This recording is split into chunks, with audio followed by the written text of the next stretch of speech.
iPhone 13 on us for every customer. Current, new, everyone. To show the love.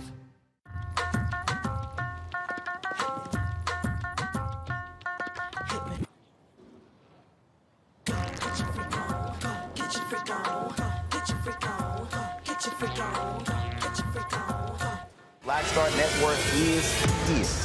Oh, no punches! I'm real revolutionary right now. Support this man, Black Media. He makes sure that our stories are told. Thank you for being the voice of Black America, Roland. Stay black. I love y'all. All momentum we have now, we have to keep this going. The video looks phenomenal. See, this difference between Black Star Network and black-owned media and something like CNN. You can't be black-owned media and be scared. It's time to be smart. Bring your eyeballs home. You dig?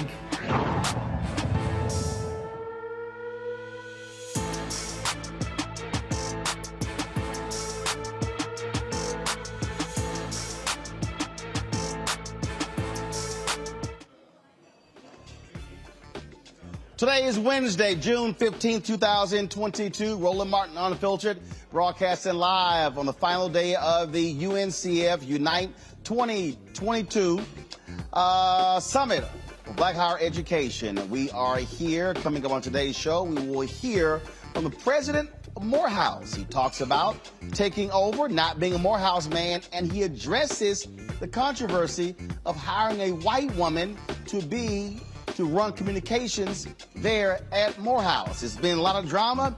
He speaks on it for the very first time. Also in our Tech Talk segment, we're talking about a new platform with the UNCF called UNCFV. It is their online portal that is going to advance the issue of online education for historically black colleges and universities. Also today, the white domestic terrorist who killed 10 black people in Buffalo has been indicted on multiple federal hate crime charges. Speaking of white domestic terrorists, a congressman is shown on video escorting folks around the Capitol the day before the January 6th, insurrection. It wasn't a normal tour. It was not even in the pathway of where they normally have tours. Trust me, y'all don't want to miss this video as well. Also today, in the hearing dealing with the issue of gun control, GOP lawmakers, they show their asses again when it comes to gun safety measures in America. Also, last night there were elections in various places. Congressman Jim Clyburn crushed his opposition 90-10. Y'all might want to leave the 82-year-old black man alone, I'm just saying. We'll also talk about how Republicans in New Mexico are not trying to certify the election results for the Democratic nominee for Secretary of State. I warned y'all about these people. Hashtag we tried to tell you. Also, on today's show, we'll continue our discussion with fathers who are focused on the Poor People's March taking place on Saturday in the nation's capital. We'll be broadcasting right here on the Black Star Network. All right, folks, it is time to bring the funk on Roland Martin Unfiltered on the Black Star Network. Let's go. He's got it. Whatever the miss, he's on it. Whatever it is, he's got the scoop, the fact, the find. And when it breaks, he's right on time and it's rolling. Best believe he's knowing. Putting it down from sports to news to politics. With entertainment just for kicks, he's rolling. It's on Go, roll, y'all. It's Roland Martin, rolling with Roland now. He's funky, he's fresh, he's real, the best, you know he's Roland Martin now.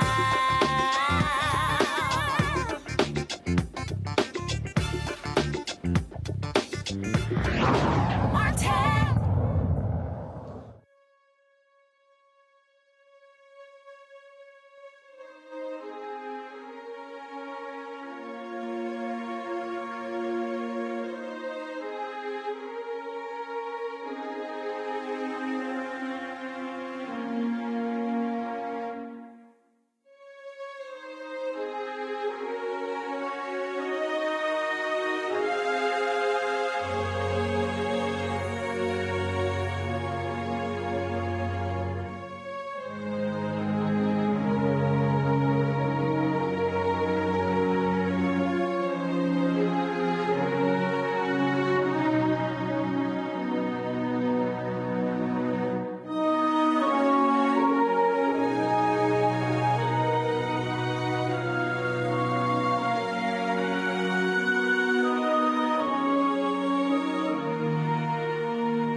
Folks, the white domestic terrorist who killed 10 black people at a grocery store in Buffalo, New York, has been indicted on multiple federal hate crime charges. This follows, of course, the indictments in state court. These new charges include 10 counts of hate crime resulting in death, 3 counts of hate crime involving bodily injury, 10 counts use of a firearm to commit murder during and in relation to a violent crime, 3 counts use and discharge of a firearm doing a violent crime, first degree domestic terrorism, 10 counts of first degree murder as well, and the charges go on and on and on. This shows you that, of course, prosecutors are not playing around when it comes to hitting him with every potential charge possible. I want to bring up my panel right now to talk about this, as well as to discuss other stories today. Glad to have folks on the show with me here. Benjamin Dixon, of course, journalist, has his own digital show, joins me here in Atlanta. Glad to have Ben here. We have A. Scott Bolden, the former chair, National Bar Association, lawyer there in Washington, D.C. Robert Patillo, he is the executive director of the Rainbow Push Coalition Peachtree Street Project from Atlanta. Where you at? You in Chicago today? No, I'm in Atlanta. Y'all ain't telling me what it came down. No, that's a lie. You know, doggone well, we told you to bring your behind down here. Don't even front, Robert. Don't even front. Hey, Robert, okay. He want you. He know you're based in Atlanta. He just didn't want you. No, I was told Robert was in Chicago, so he could host from the show from Atlanta. I was supposed to be in Philadelphia today for Eddie LaVert's 80th birthday party. That was a family emergency. The party got canceled, so I decided to stay. Because then, when Robert said he couldn't host, then Ben said he could actually do it. And so, since I didn't go to Philly, I'm here as well. So, Robert, stop fronting. I think you're trying to hide from somebody. Don't even front. All right, let's get right to it. Yeah, Robert tried to tell somebody he's somewhere when he really still in Atlanta. I got you. All right, the bill collector's chasing you. All right, let's talk about these charges. You know, Scott, early on, there were all of these people who lost their minds when initially prosecutors indicted this white domestic terrorist on one charge of murder. And I kept telling people, can y'all just breathe? I mean, that was just the initial indictment. We're now seeing you get the state indictments. Now you have these federal indictments against this white domestic terrorist. Yeah, you know, most people forget about there's a speedy trial piece that you have to meet, not at trial per se, but you also have to indict him within a certain period of time. And when it's a mass shooting, it takes time to gather evidence and to meet with all the investigators and to walk the scene. So indicting them on one charge, you're absolutely right about that. There were going to be other charges. Now he's got state charges and federal charges. It'll be interesting to see, because you always ask me this question, who's going to go first, Scott? And there's no hard or fast rule. The state and law enforcement and federal law enforcement will get together and figure out which one's going to go first. Usually the state goes first, and then the defendants wind up pleading to the federal charges. So we'll have to see how that all pans out. And Robert, remember, in the Ahmaud Arbery trial, the state went first, and then the feds went second. Same thing happened in the Derek Chauvin case in Minneapolis. Absolutely, and even the Walter Scott shooting in South Carolina, they do the state level charges. Once there's conviction for that, often they plea, as Scott said, to the federal charges. And I think what's important here is understanding the importance of having a functioning Justice Department for once. Just remember what the Justice Department was under Jeff Sessions. For all the people who say, well, why do we vote? Why does it matter whether or not we vote? Why does it matter who's in federal office? When Jeff Sessions was the Attorney General, they spent more time going after cases of white discrimination rather than prosecuting civil rights violations. Having an actual functioning Justice Department now where we can actually count on federal charges in cases like this is a very important backstop, particularly when there are local prejudices and you're uncertain whether or not you can get a conviction on the state and local level. Having that federal backstop is very important. I think what the family needs to know is that the full weight of the federal government is behind them, is supporting this prosecution, and regardless of what happens on the state level, this individual will never see the light of day again for the rest of his life. Or the death penalty, for that matter. We haven't talked about that yet. And that being really is, something that is important, because when we look at these stories, when we look at these cases, I mean, African Americans want to ensure there's going to be justice that is served. Again, we see the difference when you have Democrats running the Department of Justice compared to Republicans. And we also see how people are responding to white domestic terrorism. Yeah, absolutely, Roland. One of the things that stands out to me the most about this is the fact that the motions of justice, they are in motion. However, the thing that this shooter did was to make a manifesto saying that he would be taken alive, that it would work out exactly the way that he thought it would be. So while this is a victory, we need these hate crime charges. We have to keep an eye on the ball that this guy is really, there's a movement here. There's a movement here of people who want to harm black people, and I think they need to go the distance with this trial. So this is again, when you look at this case here, for all of these people out here, again, who kept talking about, when we're going to see an anti-black, we're not seeing a response to black hatred. No, you're seeing it in this case here. And let me remind people, a week after the shooting, the House actually passed a bill dealing with domestic terrorism. The Senate is actually blocked it. It was blocked 47-47. They will not break the filibuster for it. So there has been a response to this terror attack against black people. That actually has happened, Scott. Yeah, but Roland, what's interesting is everyone will come together and on a bipartisan basis, but it has to be a heinous crime. They don't get, people that don't look like you and me don't get the everyday racism and police brutality that black and brown people go through. They can understand George Floyd. They can understand the New York mass shooting, and they'll say, okay, we got to do something about that. But the everyday just misses them as well as their constituents. The other question I think is fair is, how does this defendant get taken alive, right? I'm not going to compare whether he should have been killed or not, but it begs the question, because whether the federal government is going to implement the death penalty or not will be one of the three decisions law enforcement has to make, or at least the prosecutors. One, is the state going to go first? Are the feds going to go first? And by the way, regardless of who goes first, are you going to ask for the death penalty or not?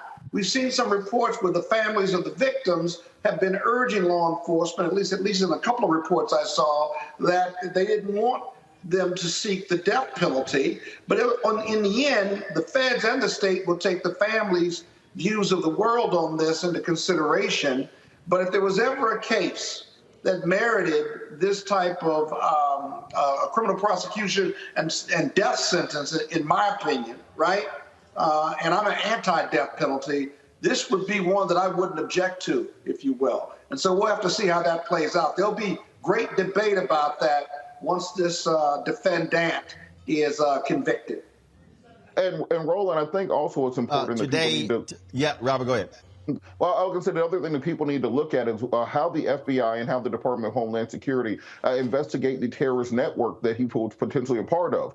We still haven't figured out how exactly an 18-year-old from humble means was able to purchase level 4 body armor, ballistic helmet, filming equipment, ammunition, rifles, those sorts of things, and also the length of his manifesto to people he was chatting with online. The question is, how deep does this go, and what network would you connect to? What we just saw last week, the 30 people in the U-Haul arrested in Idaho, headed to the Pride Parade. Those same people they have found out were fighting over in Ukraine with the Azov Battalion, because that's how deep these networks of white supremacists are attached to around the world. So let's not just take this as just a lone wolf, mentally disturbed young person they try to write it off as. We need to figure out how far this goes, because the fact, just look at what happened to us when we did not take the first attack on the World Trade Center seriously. They came back later with 9/11. Let's not just write off the one-off attacks as if they're not going to come back later with more people after they learn from this event. Well, folks, today, Attorney General Merrick Garland, he visited the makeshift memorial that has been at that Tops grocery store, and he talked about what the Department of Justice was going to do to ensure justice is served in this case. In the days and weeks since the attack, we have all witnessed the strength of this community's bonds, its resilience, and its love. I am humbled to have just felt that firsthand in my discussions with the families.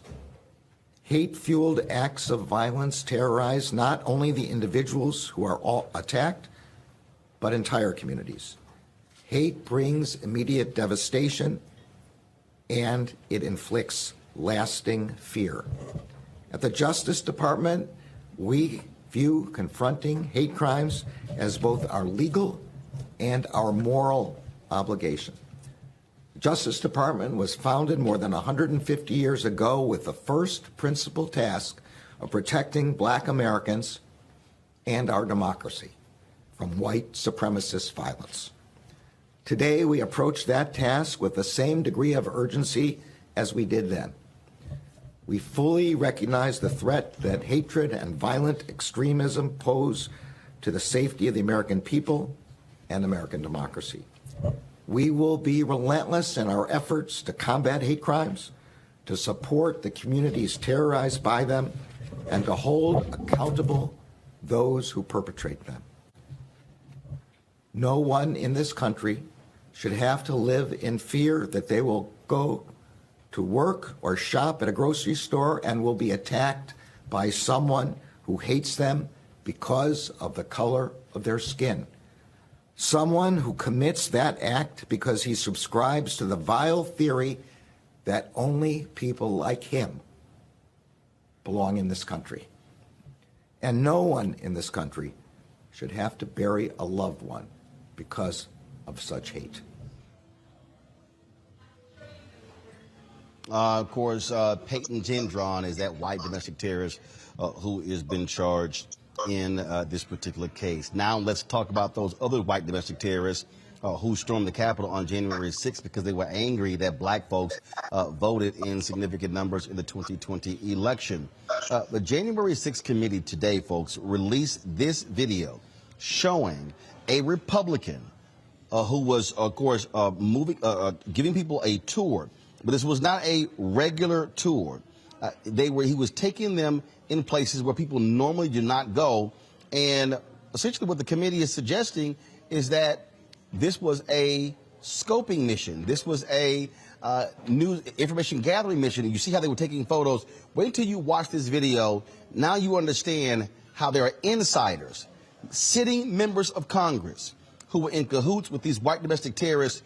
They are still in power. Watch this.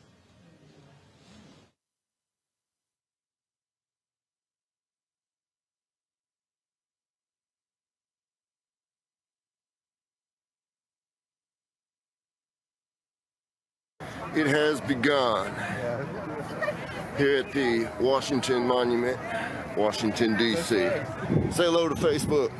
Hey, what's going on, man? Glad to be here, bro. This is our fearless leader. Hey, baby, let's go. Check out my flag I made, guys. You see it? There you go, baby. That's for a certain person. That's right. That's for somebody special. Somebody special.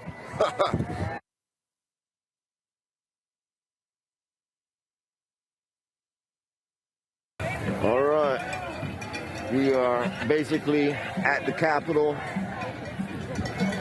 with probably close to 2 million true American patriots.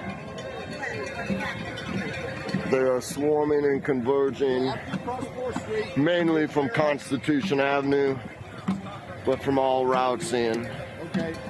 There's no escape, Pelosi, Schumer,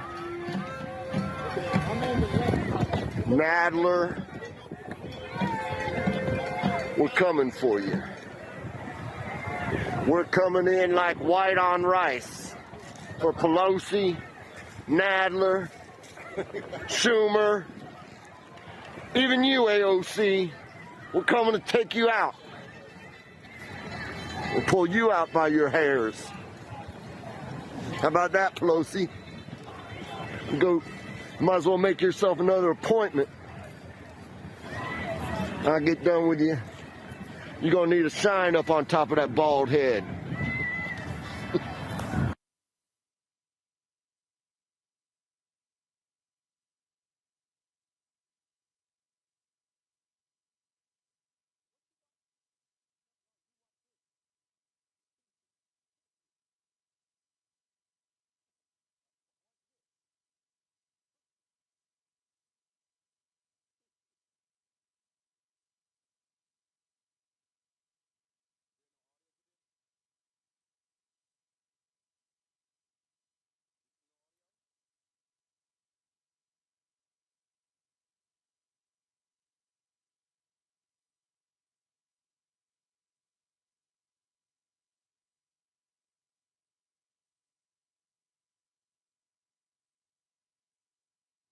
You said 10?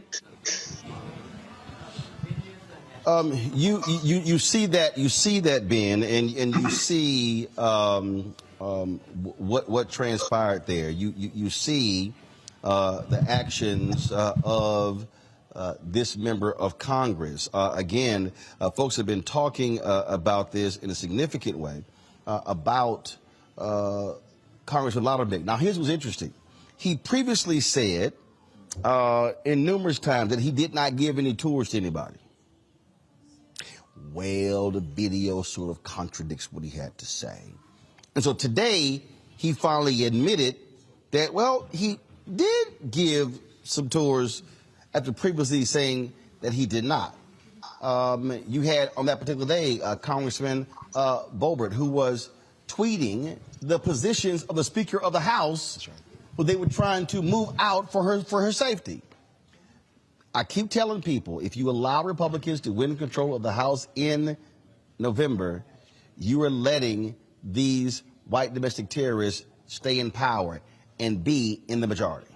That's right. Roland, there's really no way to mince words here. There is a mass conspiracy being led by the Republican Party to take over this government, and we see it happening every day in these hearings. We're seeing the truth. Now, I wish we would have seen some of this footage a long time ago, particularly this footage. We should have seen this as soon as we could have. I felt like it came out a little too late, but we have it now, and we see all of these Congress people who are complicit with the coup. I think they need to be put out of power. They need to be held accountable. If there are charges that can be charged, they need to be charged with it. Because let's be real, had this been a left-leaning or anything that was remotely progressive, and definitely anything black, they would have had us all in jail by now. Oh look, I can guarantee you right now, Ben, that if there was, if you had Congresswoman Ayanna Pressley, if you had Congresswoman Sheila Jackson Lee, if you had any of them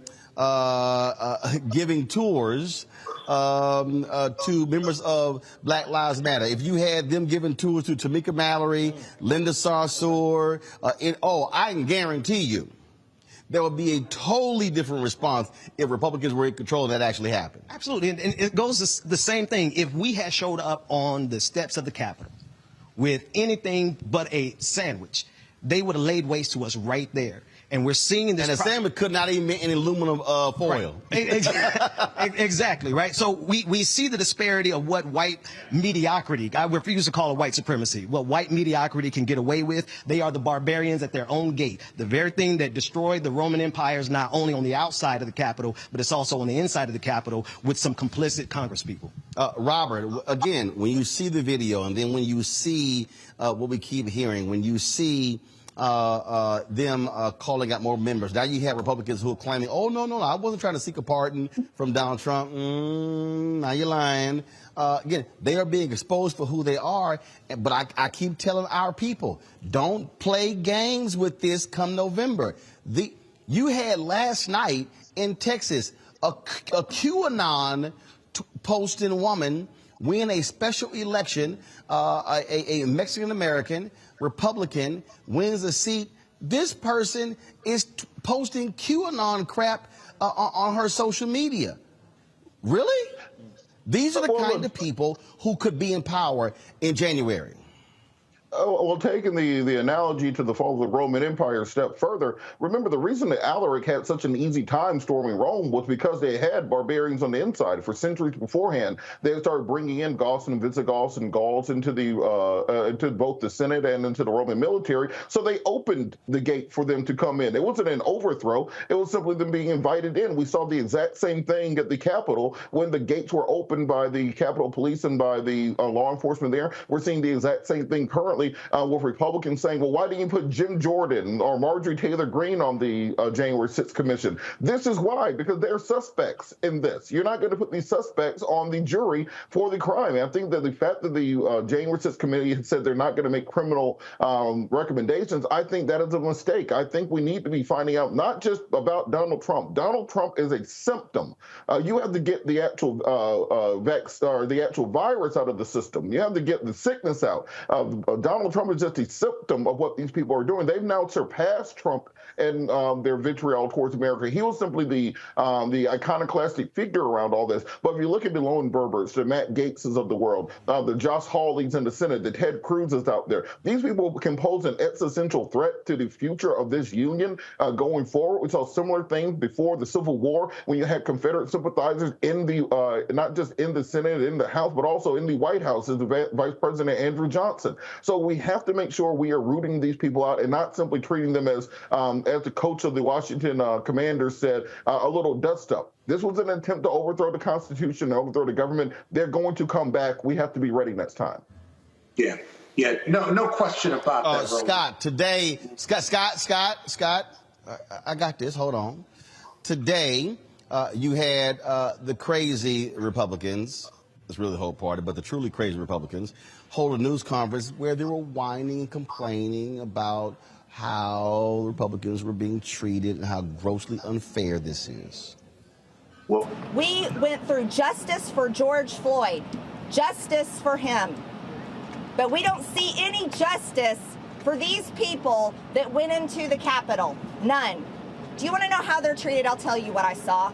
I saw men in that D.C. jail that hadn't had a haircut, couldn't shave. They were filthy, dirty, and disgusting. They looked extremely unhealthy because, you know what? They can choose between going outside for maybe an hour a day or calling their family. American citizens are being held for offenses related to January 6th, and some of these individuals have not been convicted of anything. They are being held pre-trial with no bail being offered, and the DOJ, listen to me, the DOJ continues to treat these individuals like one would expect of a convicted terrorist. Folks, this is not North Korea. This is not Guantanamo Bay. This is happening 2 miles from where we are standing. It is happening in that jail, one of the most foul and unsanitary detention centers in the country.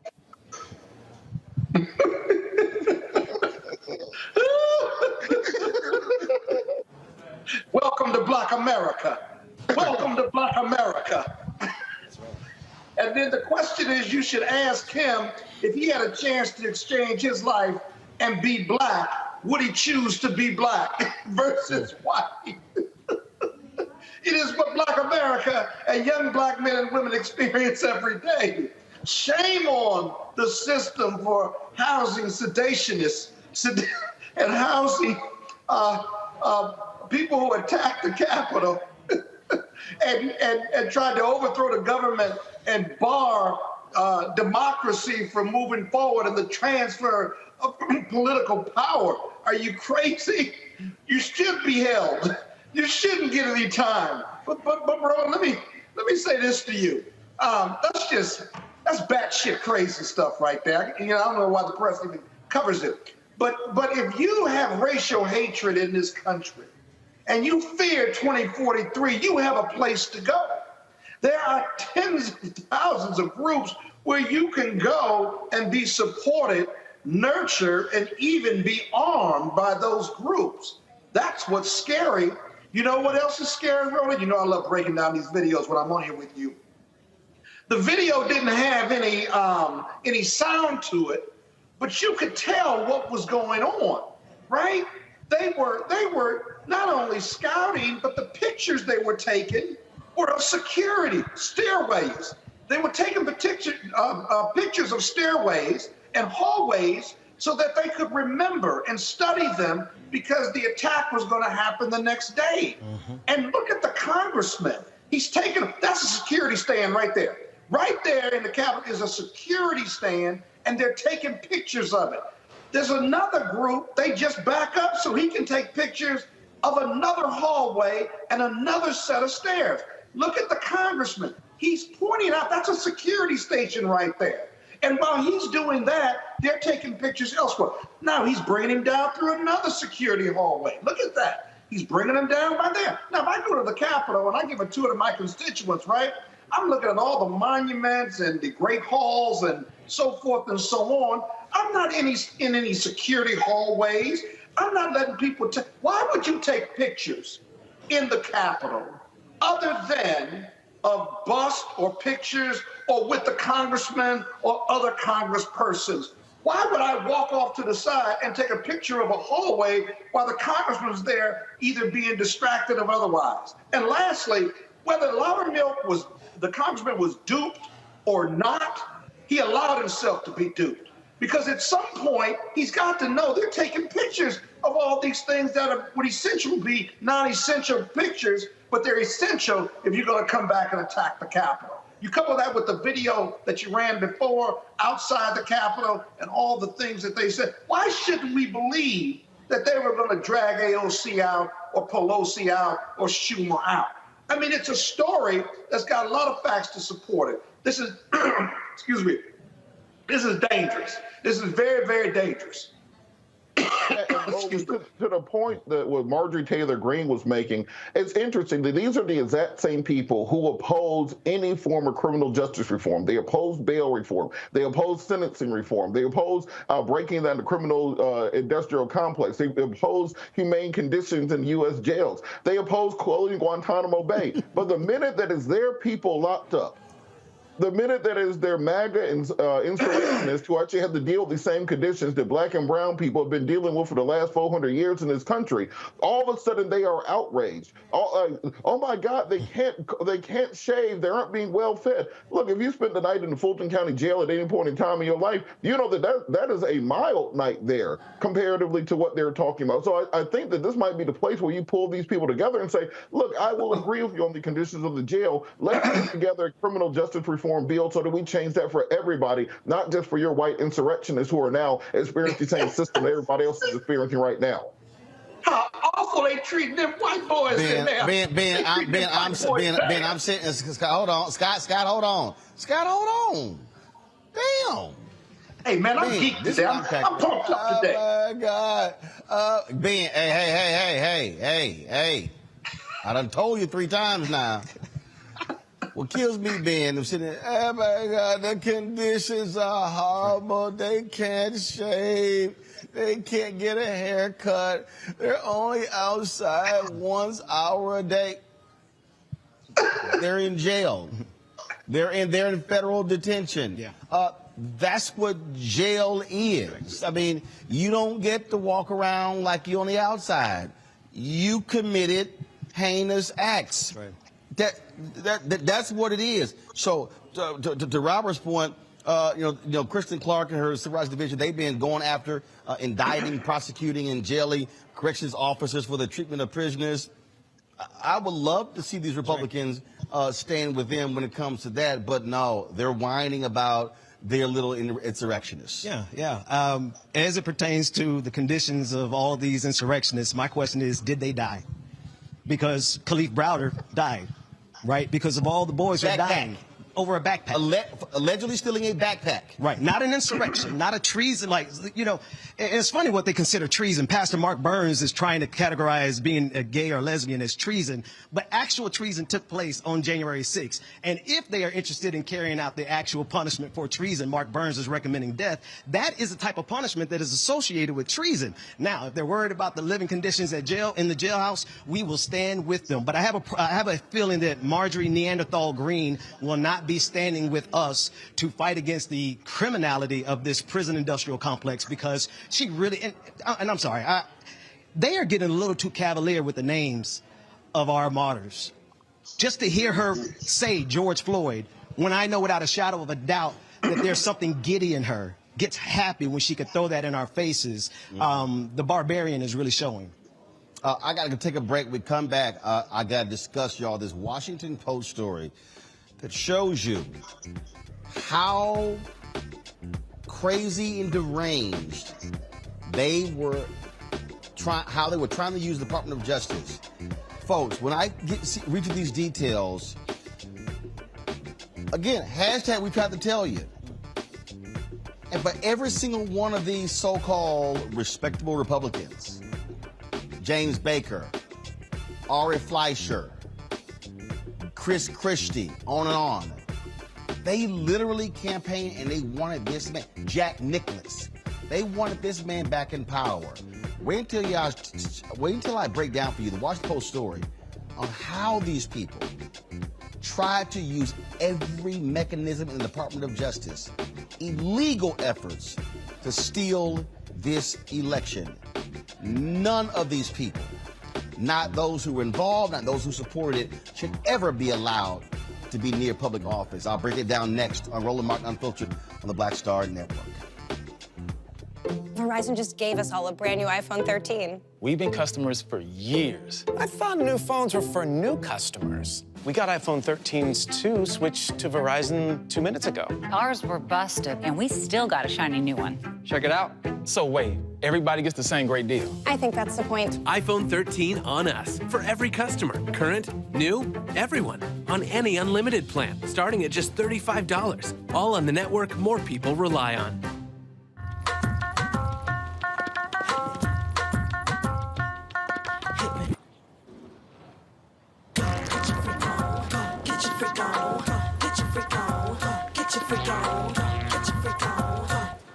On the next A Balanced Life with Dr. Jackie, we're talking all things mental health and how helping others can help you. We all have moments where we have struggles, and on this week's show, our guests demonstrate how helping others can also help you. Why you should never stop giving and serving others on a next A Balanced Life here on Black Star Network. Love our new Alexa. It's a Buick. Yeah, Alexa. Buick. Alexa. It's a Buick. It's an Alexa. It's a Buick. It's an Alexa. Coach, that's a Buick. That's an Alexa. The Buick Enclave with available Alexa built in. We're all impacted by the culture, whether we know it or not. From politics to music and entertainment, it's a huge part of our lives, and we're going to talk about it every day right here on The Culture with me, Faraji Muhammad, only on the Black Star Network. How about sushi? I just had sushi for lunch yesterday. How about tacos? Automatic emergency braking, one of 6 advanced safety features standard on every 2022 Chevy Equinox. Find new technology. Find new roads. Chevrolet. Hey, I'm Amber Stevens-West. Yo, what up, y'all? This is Jay Ellis, and you're watching Roland Martin Unfiltered.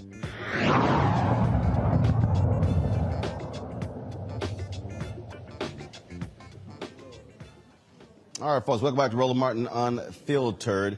We've got lots of stuff we're covering over the 2 hours of this show. In the next hour, we'll hear from the Poor People's Campaign, talk about Saturday's march. We'll hear from a father involved. We'll hear from the President of Morehouse, David Thomas, talking about him, of course, leading the organization, but also the controversy he's had to deal with in the hiring of a white woman to be his communications chief. And we'll talk about HBCUV, the online platform that the UNCF will be launching on next week. The Washington Post dropped a story today that details the length at which Trump officials in the Department of Justice went in order to try to steal this election. There was an environmental lawyer, literally, who was very strange how he literally went to Trump to say, make me the Attorney General, and basically I will send letters to the states saying, we'll take over your elections. Really? This is one of the things that was supposed to be discussed in today's January 6th committee hearing. It was postponed. It's going to be a hearing tomorrow. But Robert, this is what is absolutely strange when you see this story. How they wanted to use all the powers, and the 2 senior executives in the DOJ said the entire department will walk out. Told Trump if these people are allowed to be in power. That's the reality of what we're facing in this country. Well, I think what these hearings have laid bare is the fact it was literally a half dozen people that saved our democracy. If you really want to get down to the nitty-gritty, if you want to really think about it. If you look at William Barr, Mike Pence, and the attorney generals of some of the swing states, that's pretty much it. That is all that stood between us and a complete overthrow of the United States government beyond what happened with the insurrection. And the fact is, if you listen to what Peter Navarro said about their Green Bay sweep play that they planned on running, The insurrectionists storming the Capitol is maybe the only thing that stopped them from succeeding, because by them getting violent, by them going crazy, it turned public opinion against what they were trying to pull. They were fine with William Barr resigning or being fired. They were fine with all the DOJ lawyers walking out so that they could replace them with their own stooges so they could put in power without needing to have them Senate confirmed. And then if Mike Pence had simply agreed, that the Attorney General in Georgia, Raffensperger, had agreed to get him his 12,000 votes, that the Attorney General in Wisconsin and Michigan had agreed to, in Arizona had agreed to do the same, we'd be looking at a very different country right now. And so this is why these hearings are so important, because next time, the reason they are running in statewide elections, the reason Donald Trump was here in Georgia campaigning for the Secretary of State's office for Lieutenant Governor for state level seats is he wants Trump loyalists at every level of government for when they try this again. He knows he's not going to make up 10 million votes between 2020 and 2024. But what he does know is if he can get it close again in those swing states and have his people in place, they will be able to steal it next time. And there'll be nothing that anyone can do about it because they are consolidating power around their plan. We see this all the time in coups. If you look at any nation that's undergone a coup, they usually try one time, it fails. They try a second time, it fails. By the third time, it works. Look at Hitler and the beer hall putsch in 1933. Look at Mussolini the first time he tried to overthrow the government. Look at Napoleon. He got exiled to Corsica before finally being sent to St. Helena. These people keep coming back if you do not put out the fire.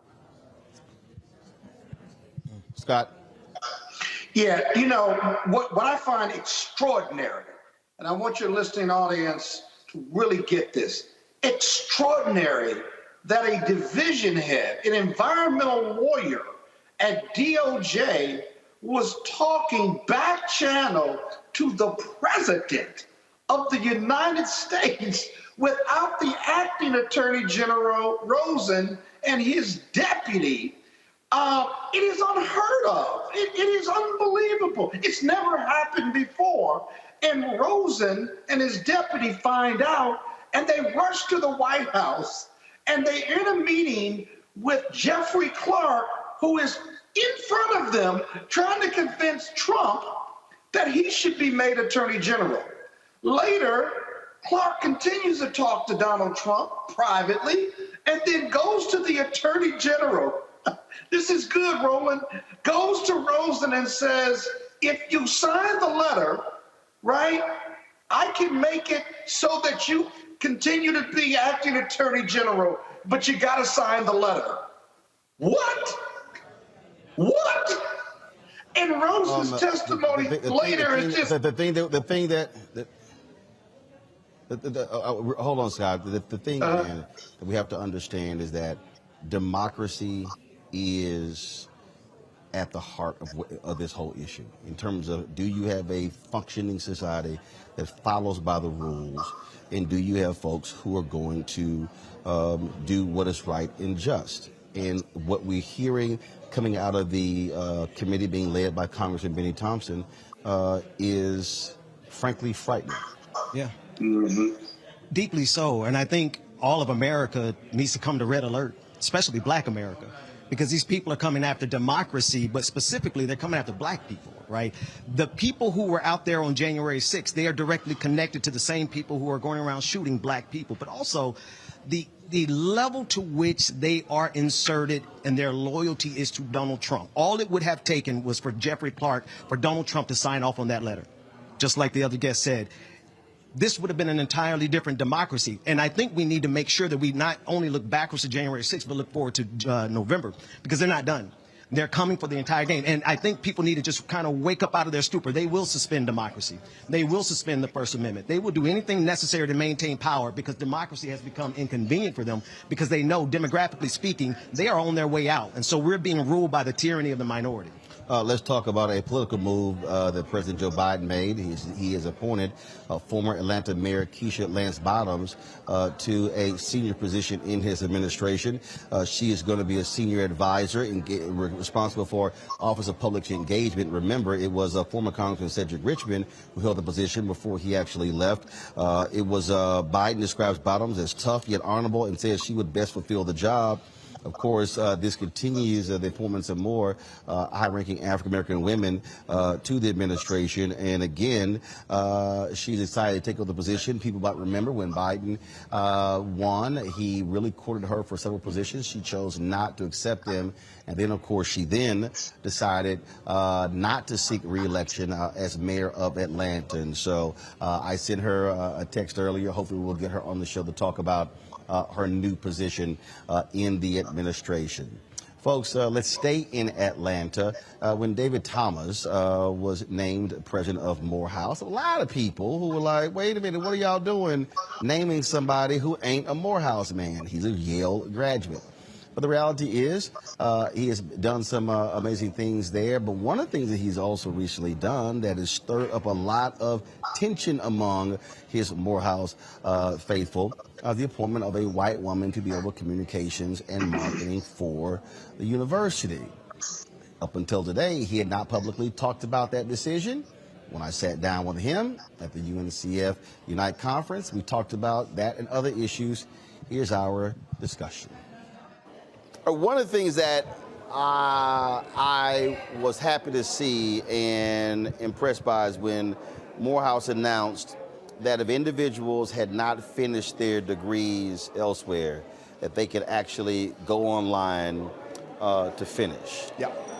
That was so important to me. Look, I've been doing digital, been thinking about that for 20 plus years, and there were so many black institutions that were behind, many HBCUs behind. Tom Joyner, to this day, when he brings up HBCU online, he talks about the millions he lost trying to get HBCUs to embrace the idea of online. That was a huge deal, and that transformed in many ways what happened on the campus. Yeah. Explain that. Well, our efforts online started when we started to develop our strategic plan. And one of the themes that emerged was Morehouse Beyond Borders, which was really the question of how do we take ourselves to the world. For 156 years, we'd done the same thing on 66 acres. And this was part of saying, how do we go to the world? Then we did some research. 3.5 million black men have some college, no degree. 3.5 million. Wow. We launched the program just with a press release. Within 72 hours, we had 5,000 inquiries. Wow. So we knew that there was a market there. Went with a technology partner, one of the best out there, so we could deliver a high quality product. Mm-hmm. And what began to happen is faculty on campus who got engaged with that started to bring that into their own campus program. Mm-hmm. Fast forward, COVID hits, the entire college goes online. Right. And, it's like we were, ready for the future. Mm-hmm.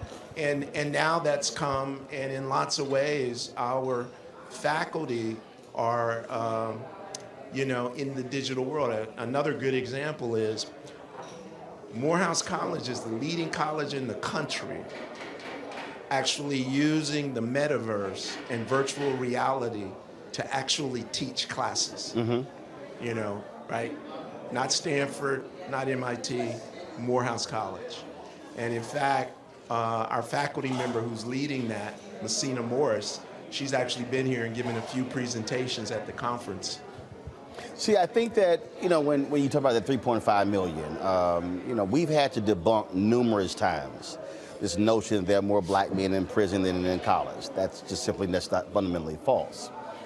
But I think what you're describing is also how we have to be much smarter and more creative in creating pathways for folks who otherwise want to finish, but for a variety of reasons did not. And I think part of the problem for higher education is always been, this is the box, and if you can't operate within this framework, this box, then it's not going to happen. Right. And Roland, it's also about having economic impact. We know that an individual with a college degree versus not, even if you've got some college, will make over their lifetime $1 million more if they have the degree than if they don't. Mm-hmm. Well, in our community, $1 million over 30 years is a lot of money. Right. Right. So we also see it from that vantage point. And right now we have 1 degree program. We're going to add a few more degrees. We started with business. We're probably going to add a computer science degree in the coming year, as well as a more humanities, social science degree that's anchored in our traditions around nonviolent social advocacy and social justice. You talked about doing the same thing over 150 years on 66 acres. You becoming president was a part of that. That was just all of this. It has to be a Morehouse graduate, or it has to be someone who got to know our way.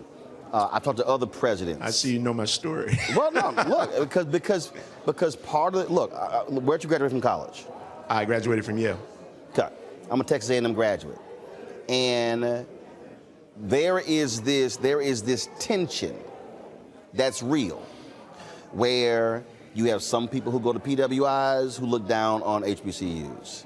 Then you have some people in HBCUs who are like, oh, y'all the black people who know who you are because you went to a PWI. Right. And I'm kind of like, no, I went to where in the hell my parents' money could send me, because they had 3 kids in college and they have no damn money to send 3 kids in college. So it was easier for us to be operating and living in one location. So excuse the hell out of me. Y'all wasn't paying no bills. Right. But the thing that I have said is that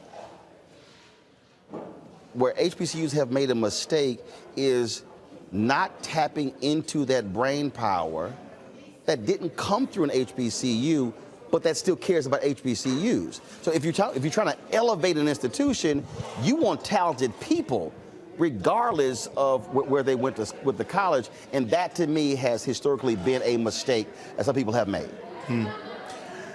Yeah, I can't speak for all HBCUs, but it's very interesting.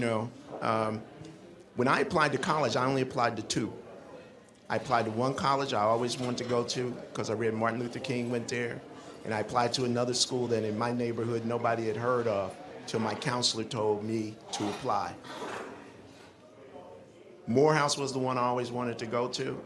Yale was the one my counselor told me I should apply to. I only applied to the 2.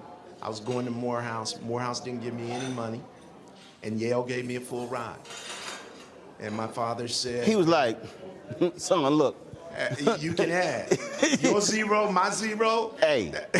Right? Right. I mean, 0. There you go. Right? So... That's a financial decision. Financial decision.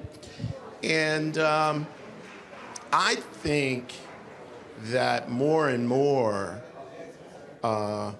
folks who went to PWIs are actually increasing their appreciation of what historically black colleges and universities do and have done, which is why we're seeing a resurgence, and I think the same is true for folks who are seeking opportunities to be in academia. They're also now thinking about places like Morehouse and Howard, as places to go have great careers. Also, I think that we're also in a position where if you're going to be an advocate, you have to be an advocate, and that might also means stepping on other people's toes. Yeah. You're not aware of this. Dr. Lomax was there. We were at Essence Festival, and I was one of the VIP guests with Coca-Cola, and they had the different HBCU presidents from Atlanta. Right. So it was the head of ITC, it was Theological Seminary, it was Clark Atlanta, it was Morehouse, it was Spelman. Morris Brown was not there, so we're sitting there at breakfast. And this was during the Obama administration, the Parent Plus loan debacle. Yeah. And so we're sitting there, and they were lamenting this whole deal, and so we're sitting there going back and forth. And of course, me, I'm not interested in anybody's agenda other than black people. I go, what the hell y'all gonna do? Yeah. And your predecessor, who had worked in the administration, and I literally said, hey man, you don't work for him anymore. You work for Morehouse.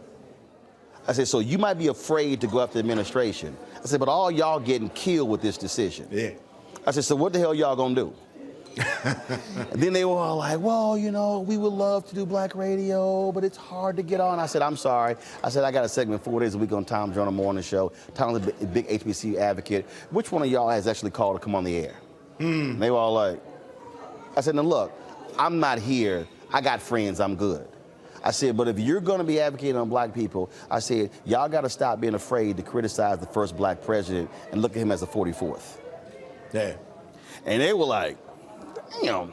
And I say that because I believe that we have to be aggressive in challenging black people who sit on corporate board of directors, who are executives, saying, how are you funding? How are you assisting?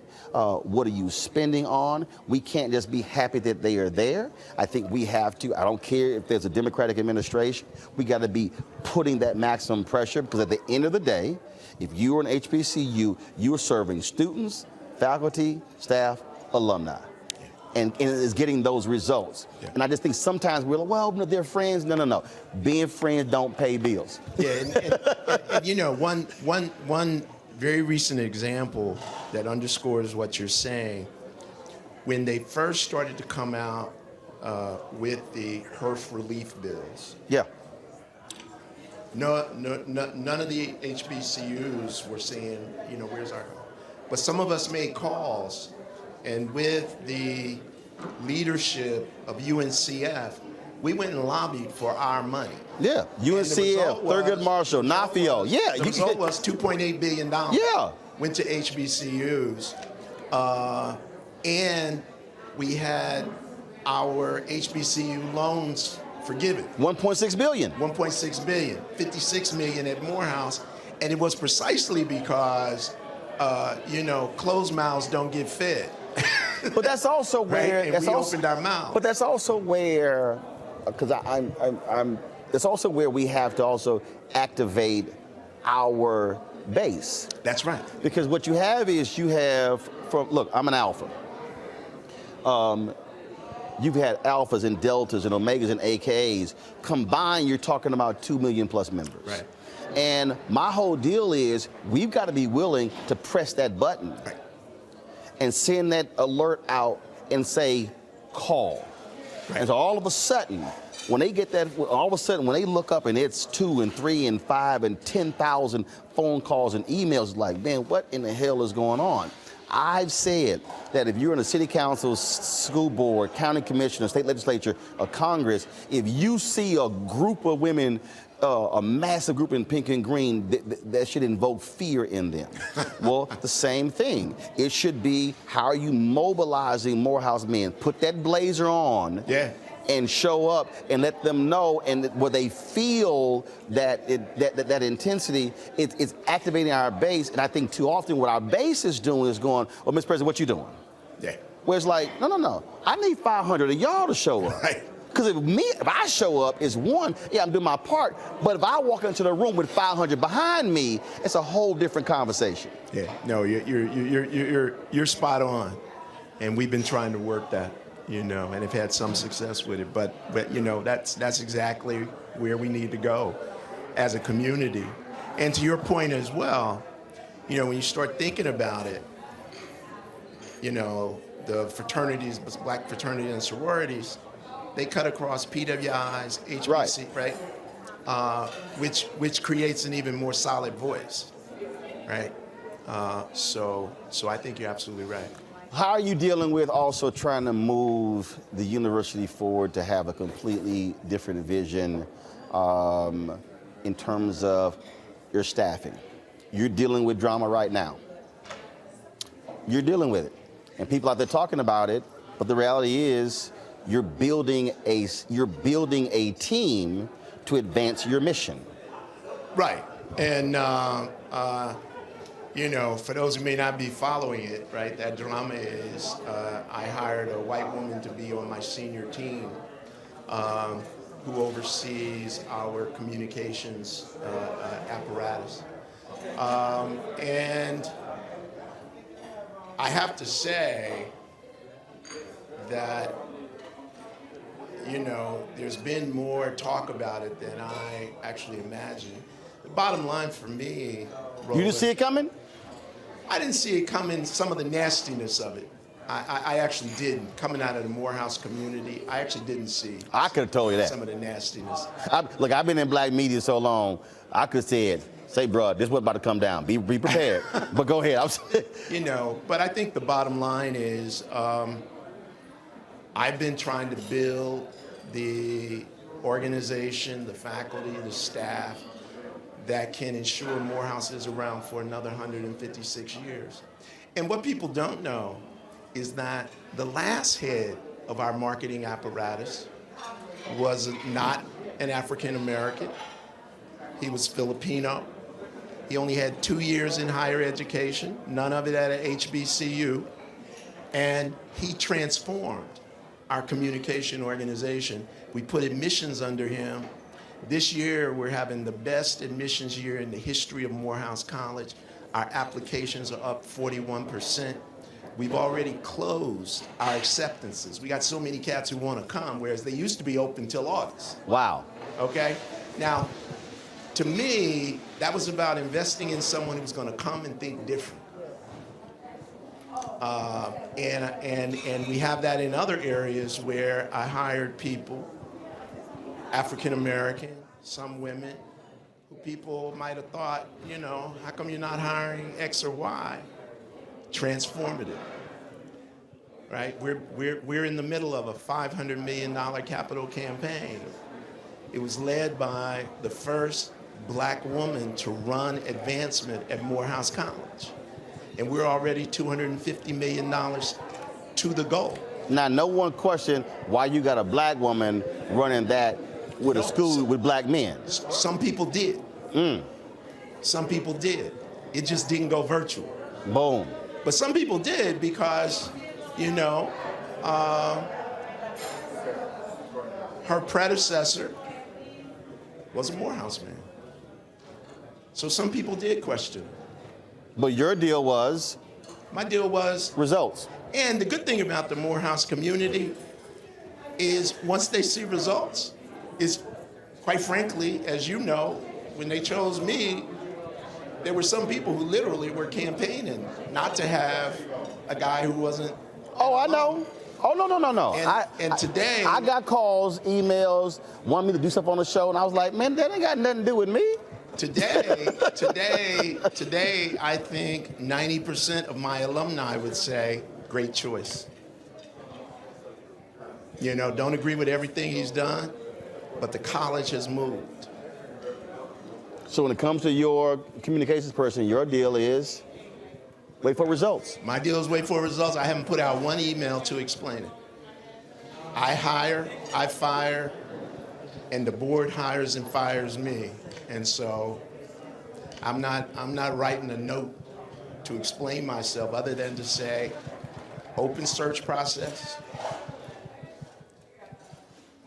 hired the person who, after being interviewed by lots of people, all these individuals interviewed by lots of people, emerged at the top, and the person who I thought would most bring a set of skills and perspectives that would challenge us to really not take for granted what we do that makes us great. Last question. 5 years from now. Yeah. Where do you want Morehouse to be? Number one, I want Morehouse, as a result of our efforts in fundraising, to be need blind. There's no HBCU today that is need blind. Explain for people who don't know what need blind means. Need blind means you get admitted without regard to how much your family can pay.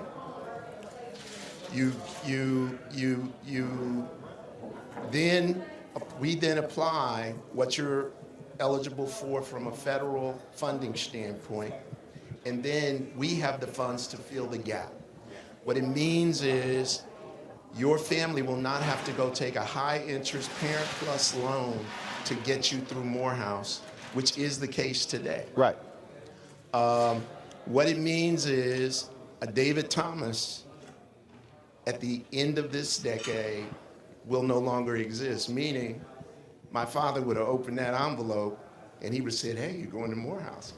Because I got 0, you got BEOG, and Morehouse has the rest. End of story. So that's one place we'll be. The other place we'll be is educating somewhere in the neighborhood of 25 young men in our residential program. And we will be touching through technology, distance learning, at least 3,000 men a year, and increasing the college graduation rates of black men across this world. And we'll be global. 5 years. All right. I think we're on track. Well, look forward to it. I look forward to being back on campus. Now, I've spoken on campus twice, but I've never spoken to the students. No? We had a school choice is a black choice event that I found that we organized. So we had it on the campus. Yeah. School choice leaders, and then there was a table of brotherhood discussion before the MLK Memorial was unveiled. Chevrolet sponsored it, and they had Congressman John Lewis and others. Spike Lee was involved, and I moderated that in the chapel. Okay. But I've never actually spoken at Morehouse.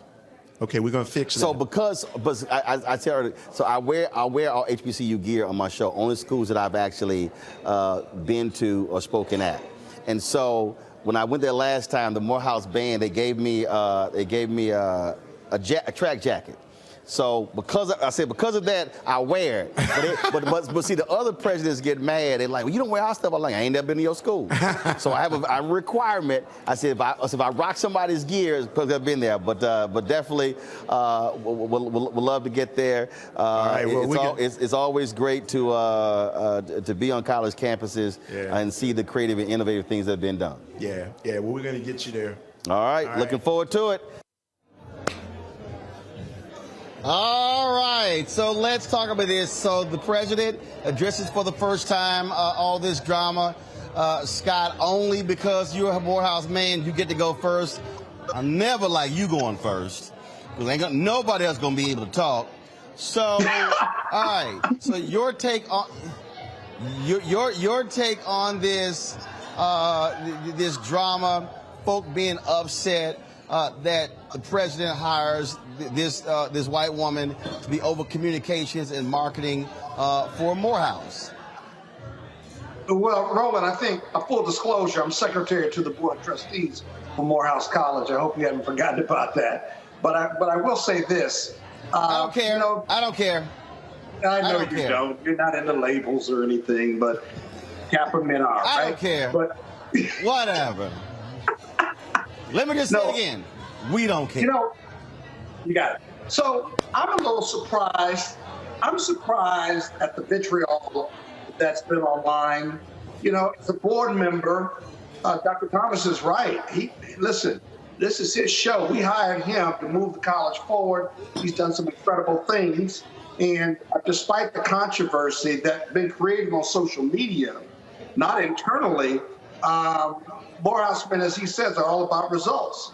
And so I can tell you the board is more than willing to let him do his job, let him hire and fire, and wait for the results. Because in the end, Dr. Thomas, he has a PhD in organizational behavior. So he's all about results, and he looks at organizations from a little different than social media does, of course, and he's an expert in this space. And so the board is very supportive of his successes, his challenges, and really confident that he's going to continue to move the college forward. So that's what I think. But Robert, I'm not surprised. I'm not shocked at all. I mean, bottom line is African Americans, there's this view that, look, when you have black institutions, we're not in positions like this in other places, so therefore we should be in places like this here. I mean, I was with Urban One, Radio One. People were angry when Mary Catherine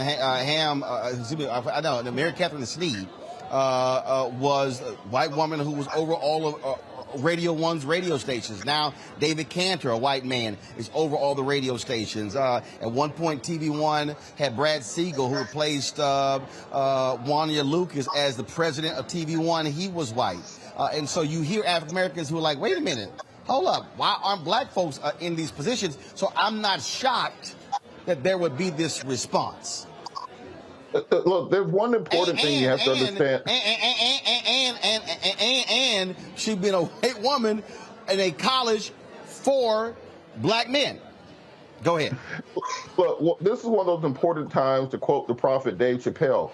Turn off your Twitter comments. Twitter's not a real place. Look, every single HBCU in this country has a white person or a non-minority or non-African American somewhere in their administration. I went to school right across the street there at Clark, Atlanta. Some of my best professors were Indian American or Asian American or Latino American. We had people who are non-African American in the administration. All of our presidents weren't Clark, Atlanta alumni. You pick the best person for the job, and this is in large part going to be results oriented. If the person falls on their face, then there'll be a lot of people saying, "Ha ha, I told you so." If it works out great, then the topic won't come up again. But I think we have to start judging people by when you give somebody a new position, let them staff themselves, let them get the best people that they believe in to get in there and do the jobs. And I hope for nothing but the best, because we're seeing what happens when many HBCUs are mismanaged. You know, Morris Brown is just getting their accreditation back. We keep hearing about the financial struggles of many of our institutions, a lot of it being internal. Get the right people in there, get the best results. Ben, look, the president, when you give somebody the authority, their job is to hire the best person in their mind. And he said, look, we went through a process, and I simply chose this person to be the best person. But here's the deal, though. I guarantee you, if we were talking about Bernard, and they hired a man to be over communications for an all-women's college, there probably would be a response. But what happens in sports? You got a lot of men who are head basketball coach of women's basketball teams. And so you have this interesting, but you don't have enough women who are head coaches of men's basketball teams. And so I'm not surprised by this. But what I do like what President Thomas said, he said, I ain't sent no email. I ain't issued no statement. So his whole deal was, ain't nothing to defend. I like that. That's somebody saying, I'm sorry, what's your problem? We here working. Yeah, notwithstanding the fact that I'm sure there are plenty of qualified white people, I can understand personally how the community would say, what about a qualified and equally qualified? Because I no doubt there's an equally qualified black individual, several. Now, I agree, give this person a chance to win. If she does a great job, she does a great job, and we just leave it at that. But if we're going to look at results and they don't turn out the way that we expect or we hope, then you gotta go. It is what it is. Well, but I'll say this here. I've had to fire some black people. So, I mean, at the end of the day, is can you do the job? And I'll be honest with you. I've been in situations, look, when I was at TV One, Jay Feldman was my longtime producer. Jay's white. We had some black producers. They weren't good. And the bottom line is, Jay got the job done. And so I get it. I absolutely get it. And so this is one of the things there. And so, so Morehouse men, suck it up. She got the job. Let's see what happens. And then it's the president's job to hire and fire. And if he says, hey, she ain't cutting it, then he'll find somebody to take the position. And so that's what happens in business every single day. Y'all, I got to go to break. We come back. We're going to talk about the Poor People's Campaign. Big march taking place on Saturday. Don't forget, you want to support us in what we do. Do first two things. YouTube, y'all tripping. I see all y'all comments in the chat room. Hit the damn like button. Yeah, this shit ain't hard. Okay, log on, hit like. That's all you got to do. It don't make no sense that here we are, an hour and 20 minutes into the show, and we ain't at 1,000 likes on YouTube. I should not have to be sitting here telling y'all, hit the like button. Same thing on Facebook. hit the like button, hit the share button. That's what you need to do as well. And let me also address this real quick. So a lot of y'all have been asking about why we don't have the chat functionality on the Black Star Network app. That's actually a third party. It's an add-on.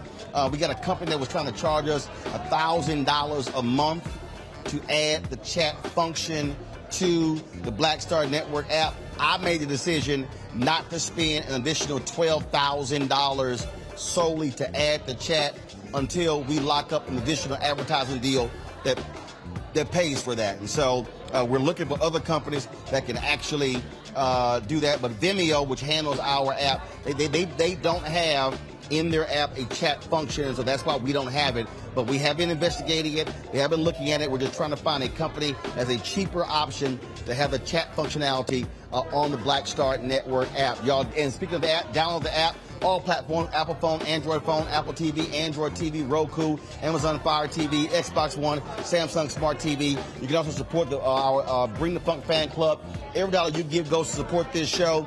You can send a check or money order to P.O. Box 57196, Washington, D.C., 20037-0196. The Cash App is $RM Unfiltered. PayPal is R Martin Unfiltered.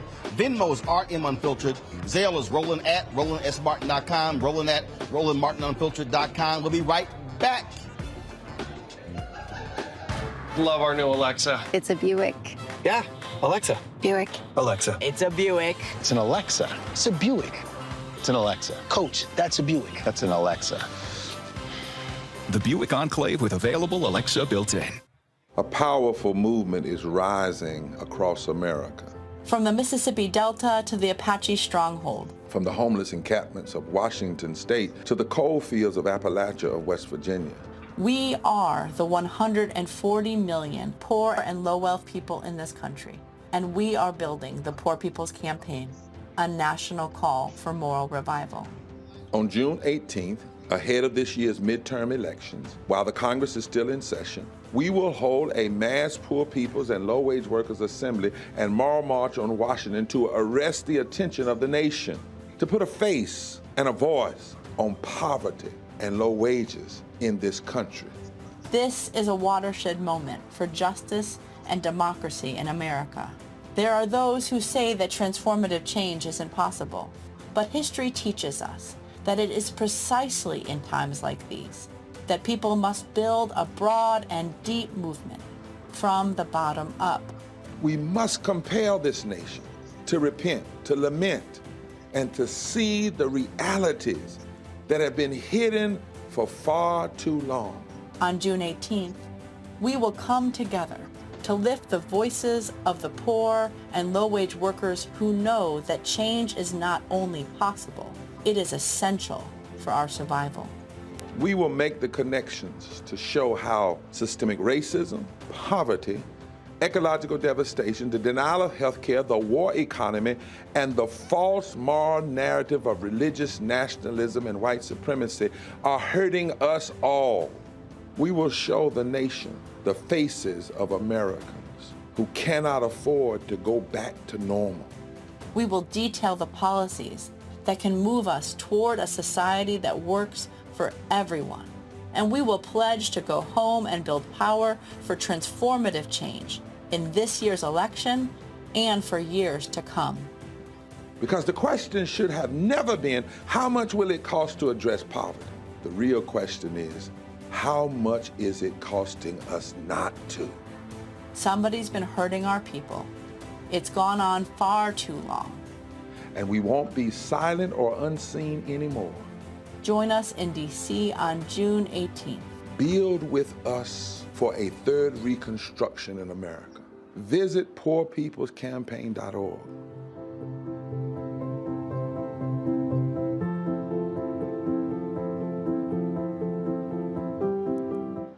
How about sushi? I just had sushi for lunch yesterday. How about tacos? Automatic emergency braking, one of 6 advanced safety features standard on every 2022 Chevy Equinox. Find new technology. Find new roads. Chevrolet.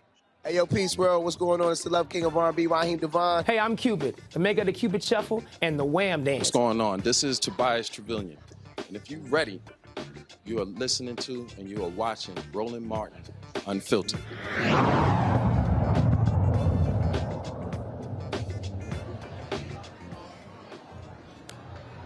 All right, folks, we are 3 days away from the mass march in Washington, D.C., the Poor People's Campaign. We will be broadcasting live from the Mall on Washington. The procession begins at 9 a.m. We'll be covering that, and, of course, making their way to the Mall on Washington beginning at 10 a.m. My next guest out of Memphis, Justin Pearson, he is one of the folks who has been working hard, of course, pushing people, mobilizing and organizing. He is co-lead for the Poor People's Campaign. He joins us right now. Justin, glad to have you here. And so give folks an indication of the work that y'all have been doing. I mean, it ain't like y'all just been sitting here gathering saying, hey, help poor people. There have been direct action that y'all have been engaged in for the last several years to support low-wage workers, to support poor folks in this country. 140 million people who qualify in that category.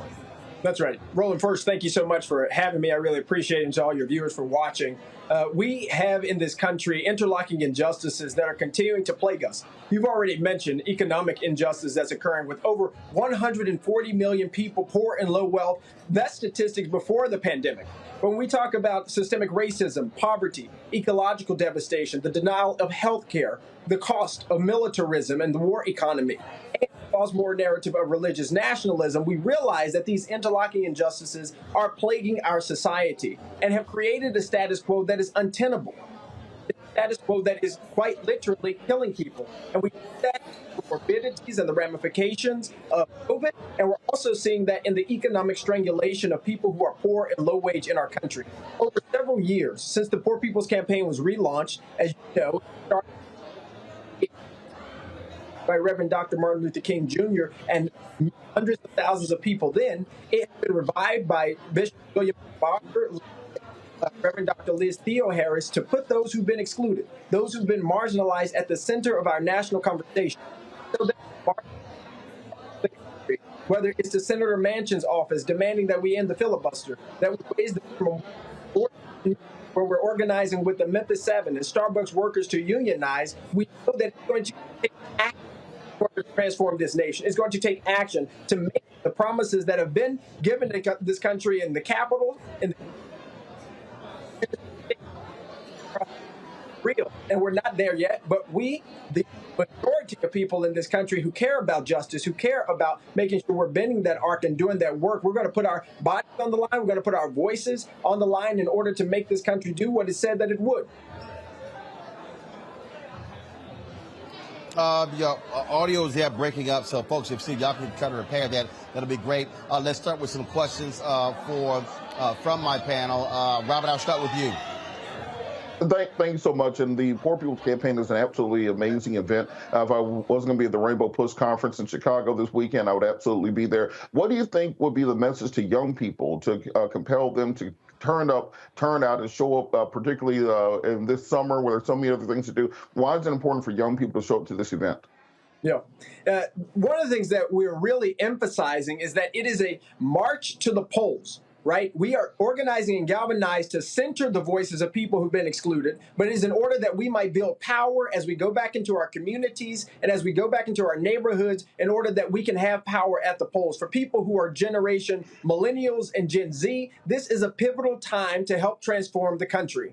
The reality is what we are enduring, whether that be the student debt crisis or the ecological devastation and the climate crisis, young people's voice and young people's participation in civic process and in the political movement that is burgeoning in this country, particularly in the wake of the lynching of George Floyd and Breonna Taylor and Ahmaud Arbery, is necessary in order for us to send different people that care about the values that we care about to mayor's offices, to city councils and county commissions, as well as to the Senate, particularly thinking about that this year, and also into Congress. And so for young people, this is the moment and this is the time to be engaged in the future that we want to build and create together. Ben, your question for Justin. You said that there is an interlocking level of bigotry that is plaguing us. I'm fascinated by that because one of the difficult things is helping everyone to see how all of this hatred is interconnected. They come to us in silos, right? We see the Tops shooting in Buffalo. We see Mother Emanuel AME. We see Ron DeSantis making light of being African American today. It's in silos, but most certainly they're all connected. Talk more about that, if you would. Yeah, that's an amazing question. Look, our lives do not exist in silos. I'm really fortunate to help lead an organization, Memphis Community Against Pollution, down in Memphis. And it's primarily dealing with environmental racism and environmental injustice. But what we learned, particularly in partnering with the Poor People's Campaign and doing this work, is that you can't separate the communities that have the most pollution from the communities that have the least access to health care, and the people who are in the jobs that don't provide health care, in the companies who are doing union busting, in the companies who refuse to raise wages, and in a country that says that there are certain people's lives that are less valuable. And because we're living in a society that creates quite literally, quote unquote, sacrifice zones, as Dr. Mustafa Santiago Ali might say, we cannot live in silos when it comes to fighting these injustices.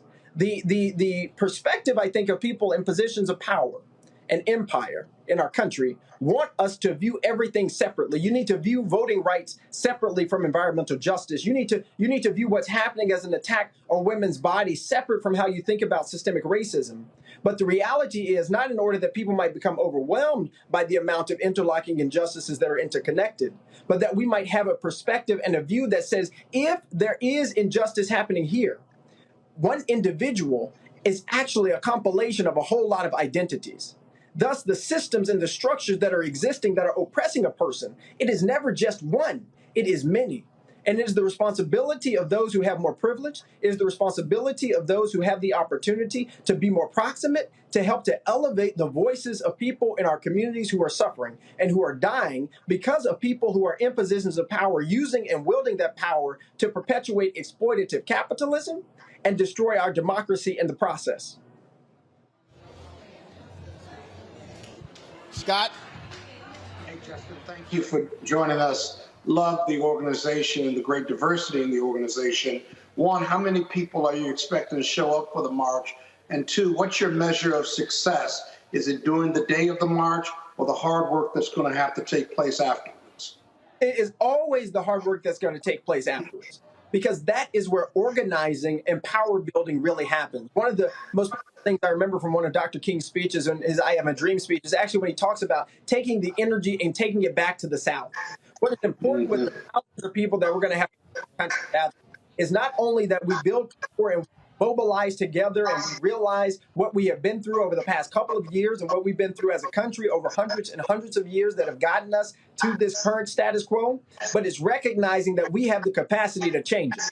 And I think that's what we really want to emphasize this Saturday, that not only do we need to take a moment to recognize the reality that the minimum wage has not increased for over 30 years, and that has led to an economic stratification in our country that has us celebrating people who can go to the moon while other people can't put food on the table. We need to recognize these injustices and these inequalities that are existing, and we need to have a somber attitude towards this. It's nothing to celebrate that our country continues to perpetuate a legacy of exploitation and plantation economics that continues to harm disproportionately poor people and low-income people and black people and indigenous people and people of color. And it is important that we recognize we do have power in a country that will tell us how voiceless we are and how powerless we are. What we are recognizing Saturday and where we're putting attention and a spotlight on for the nation is that we have power. And when we go back to our communities and we organize thousands and thousands of people, not only to march, but to vote, and to continue to keep pressure on their officials in order that they might change the policies that are hurting people, we're going to see that be we'll see that more as victory points for us. But we're in this battle for social justice, economic justice, until we get it. And that's a lifetime worth of work, but we're in it. All right, Justin, we certainly appreciate it. Thank you so very much. We'll see you on Saturday in the nation's capital. See you Saturday, Roland. Thank y'all so much. Appreciate you. Appreciate the opportunity. See y'all in D.C. to serve the Mass Poor People's and Low-Wage Workers Assembly, taking place on June 18th, folks. They begin to assemble at 9 a.m. The event begins at 10 a.m. We will be live there with gavel-to-gavel coverage from beginning to end of that particular event. Let me thank Scott and Robert for being with us. Gentlemen, thank you so very much. Ben is going to stay here. We come back from this break. We're going to talk about, in our Tech Talk segment, an initiative that the UNCF is launching called HBCUV, and we'll explain what that is next. You're watching Roland Martin Unfiltered, broadcasting live from the UNCF Unite 2022 Summit for Black Higher Education in Atlanta on the Black Star Network. Love our new Alexa. It's a Buick. Yeah, Alexa. Buick. Alexa. It's a Buick. It's an Alexa. It's a Buick. It's an Alexa. Coach, that's a Buick. That's an Alexa. The Buick Enclave with available Alexa built-in. We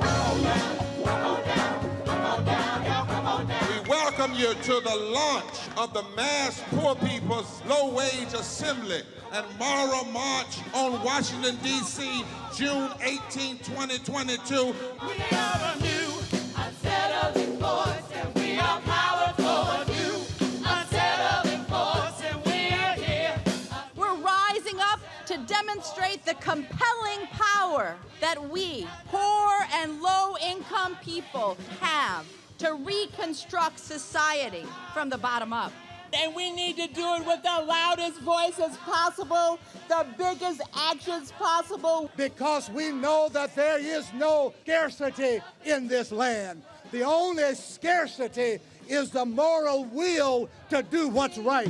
Hold on, just a little while longer. We are those with sub-minimum wage jobs who can't afford sky-high rent.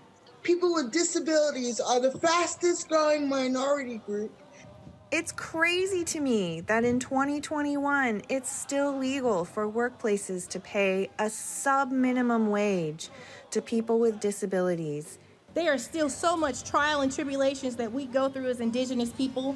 We can't get a decent wage to sustain ourselves, nor can we get adequate housing. Veterans across this nation say enough is enough. We can't pat essential workers on the back on one day and then cut their health care the next day. Health is a political choice. What more do I need to do to prove that my voice is just as valuable as anyone else's? There are still forces in denial that would try to slow walk our transition to a clean economy and a just future for us all. We have an immoral system run by immoral people. But together we walk, and we walk and we fight. It's time for a change. Reconstruyamos esta gran nación. See, we are people of resilience as we fight these interlocking injustices together. When we work together, mobilize together, and rise together, we become a voice for the voiceless, and we become an agent of change in a time where great change is needed. We need the third reconstruction to ensure that deaf people, people with disabilities, and all people can have the right to live and to thrive. We know what they are doing, but the question is, what are we going to do? Reconstruction begins when we change our mentality and say it's time for you to get your foot off of my neck. Justice is coming soon.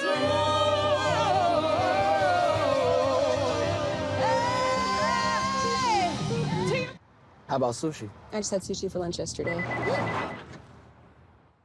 How about tacos? Automatic emergency braking, one of 6 advanced safety features standard on every 2022 Chevy Equinox. Find new technology. Find new roads. Chevrolet. Hey, I'm Antonique Smith. Hello, everyone. It's Kiara Sheard. Hey, I'm Taj. I'm Coco. And I'm Lily. And we're SWV. What's up, y'all? It's Ryan Destiny, and you're watching Roland Martin Unfiltered.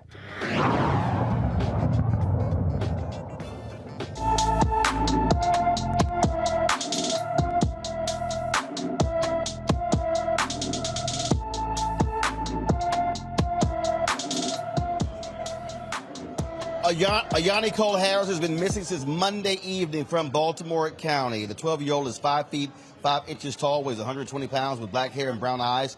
Ayani was last seen wearing a brown and black beach T-shirt with the rapper Biggie Smalls on the front and gray biker shorts. Anyone with information about Ayani Cole Harris should call the Baltimore County, Maryland Police Department at 410-887-7720, 410-887-7720.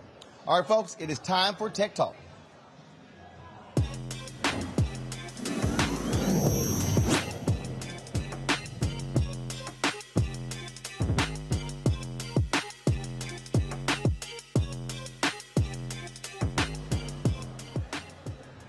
COVID forced a lot of HBCUs to get their act together when it came to online learning. Some are doing better than others. The UNCF wants to actually help many of them. So there's an initiative that they are launching next year called HBCUV. That's for virtual. With the opportunity to talk to a couple of folks with the UNCF who are working on that endeavor and others. Here's our conversation. Let's talk about this conference here.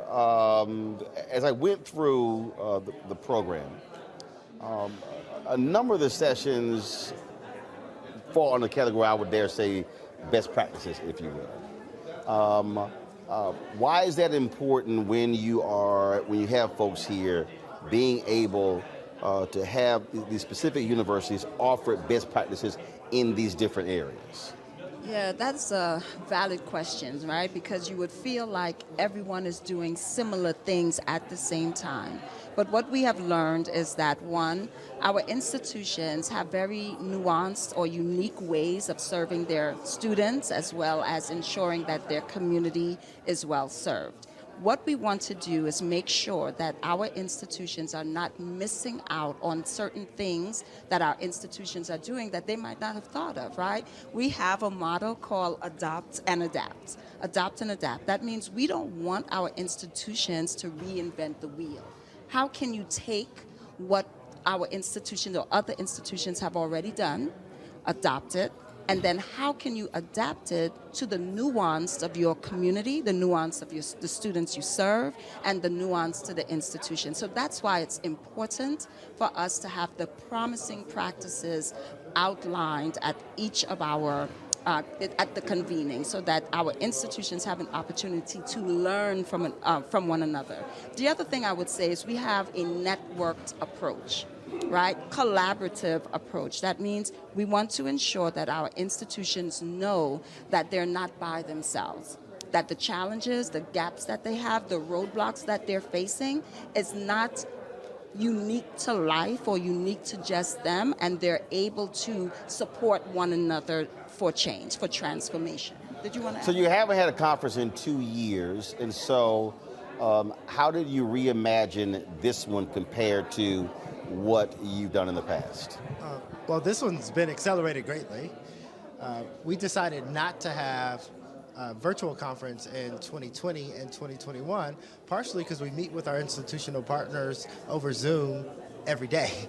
And so the idea of having a virtual conference where we kept them in a Zoom room for multiple hours a day just didn't fit our modus operandi, for lack of a better phrase.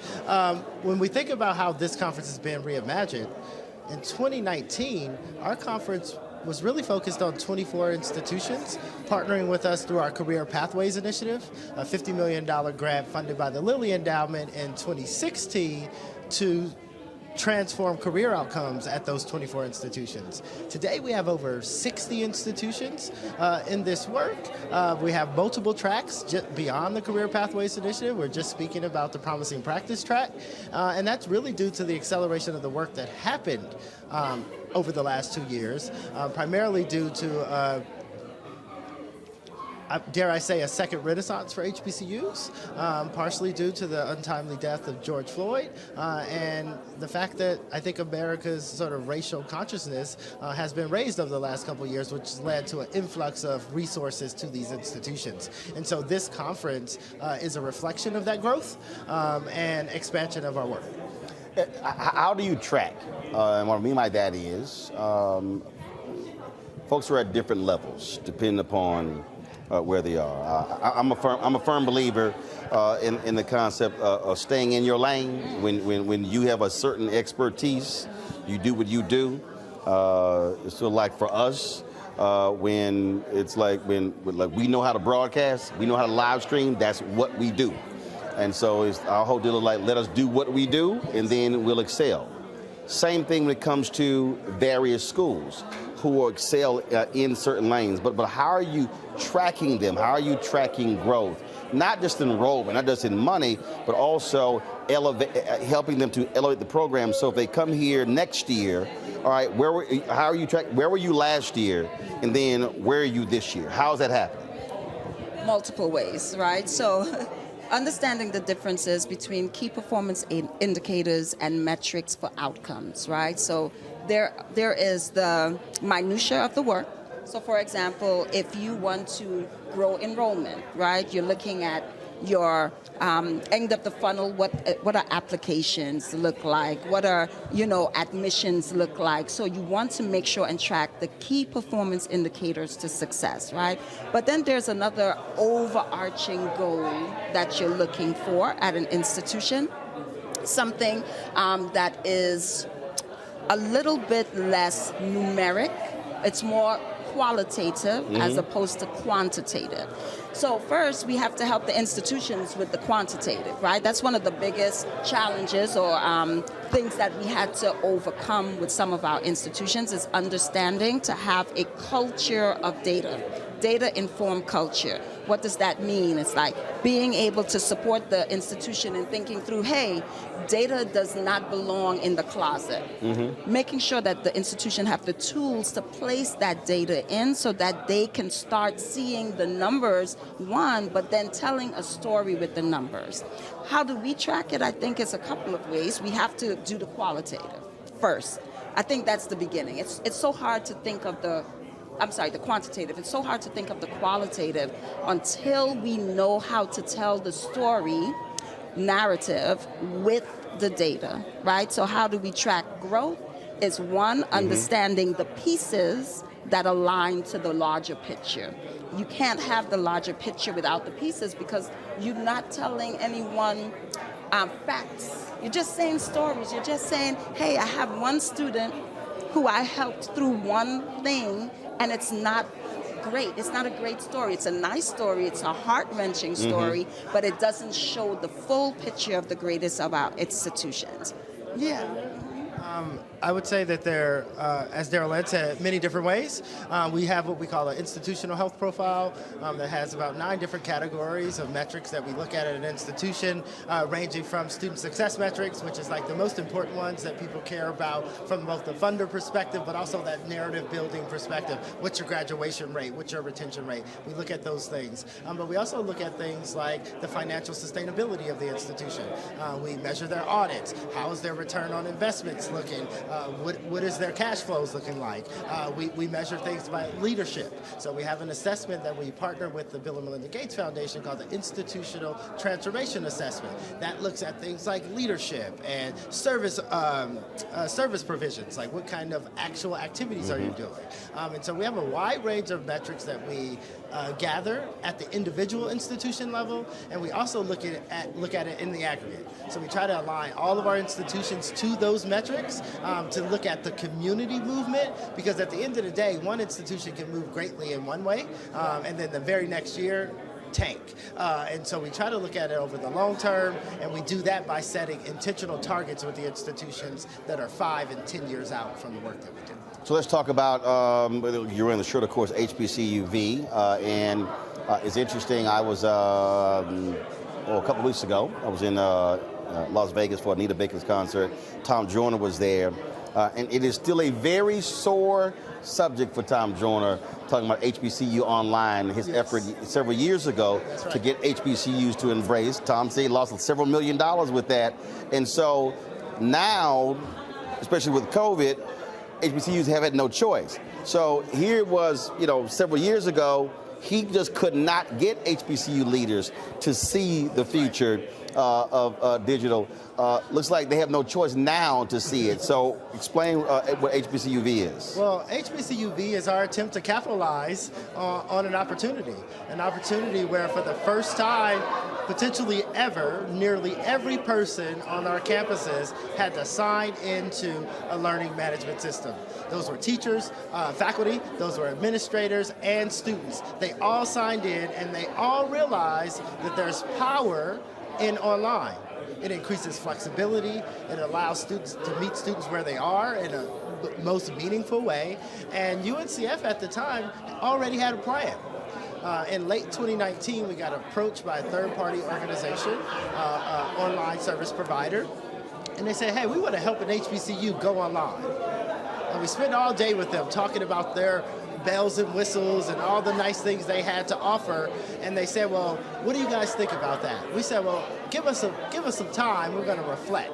We came back as a team and we said, why one HBCU when we can do many HBCUs?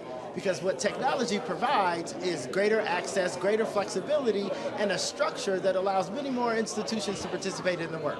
And so we came back and we wrote on the board as a group, HBCUV. From that, we produced a 25-page proposal that sat on the shelf in January of 2020 as the company we shared it with argued with us over intellectual property rights. And we said, well, we want an asset for HBCUs by HBCUs, so that means we don't want to engage in this conversation because we haven't even built the thing. We haven't even shared the thing with our institutions. And so our two CEOs, their CEO and our CEO, said, well, we need to meet to discuss. That meeting was scheduled for the third week of March. Well, in the second week of March, the world shut down. And that company called us and they said, hey, what are you guys going to do with that? We said, we are going to go at this full on aggressively. And that's because of the support from Patty Quilling and Reed Hastings, the Bill and Melinda Gates Foundation, Bank of America Foundation, Citi Foundation. When we shared that proposal with them, they said, well, let's do it. And so what is it?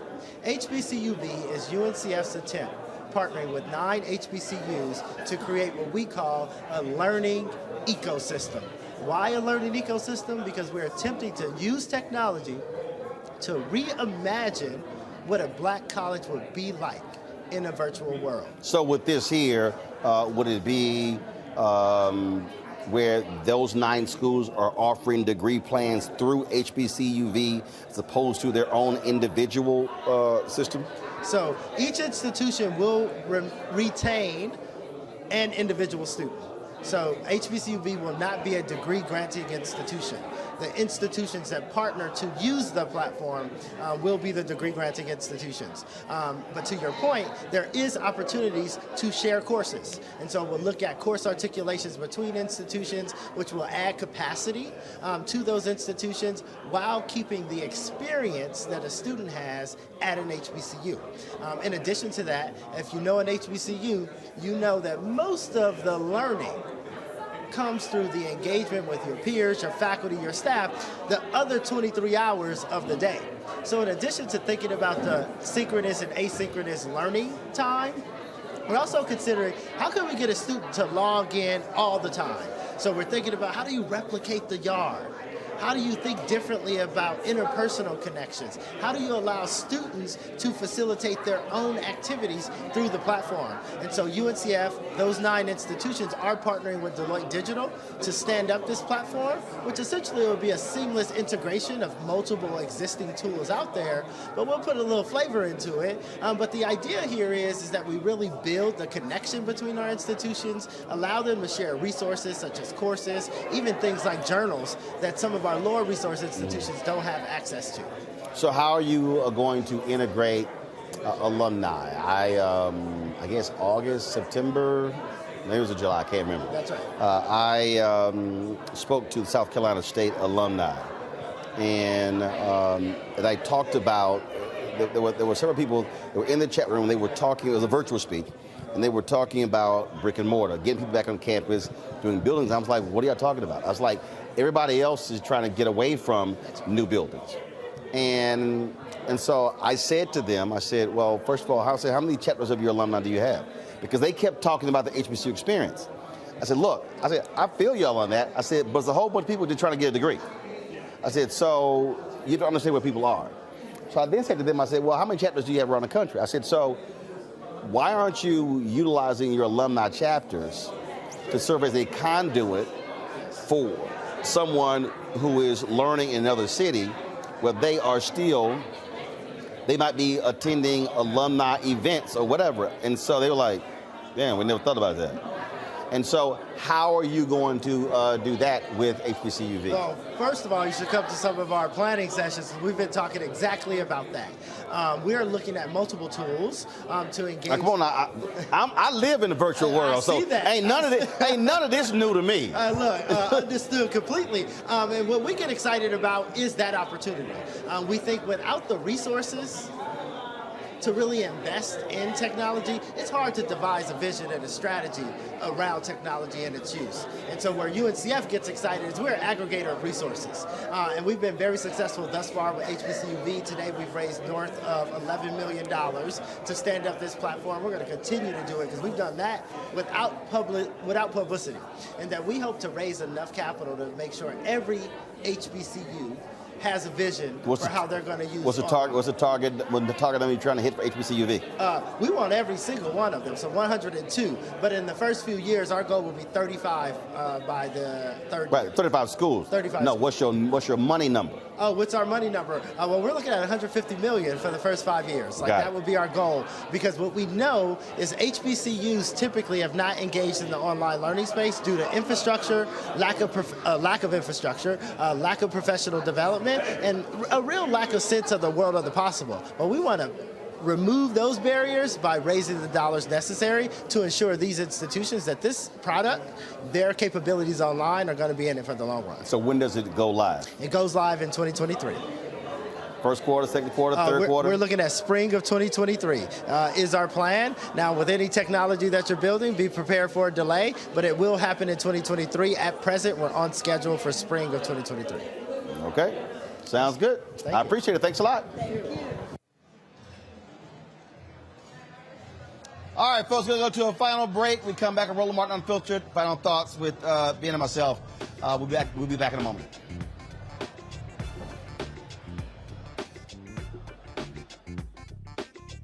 iPhone 13 on us for every customer. Current, new, everyone. To show the love. How about sushi? I just had sushi for lunch yesterday. How about tacos? Automatic emergency braking, one of 6 advanced safety features standard on every 2022 Chevy Equinox. Find new technology. Find new roads. Chevrolet. On the next Black Table, with me, Greg Carr. An amazing conversation with one of the most important thinkers of the last century. If you've ever taken an African American studies course, he is one of the pioneers that made it possible. We didn't come to UMass grateful to be there.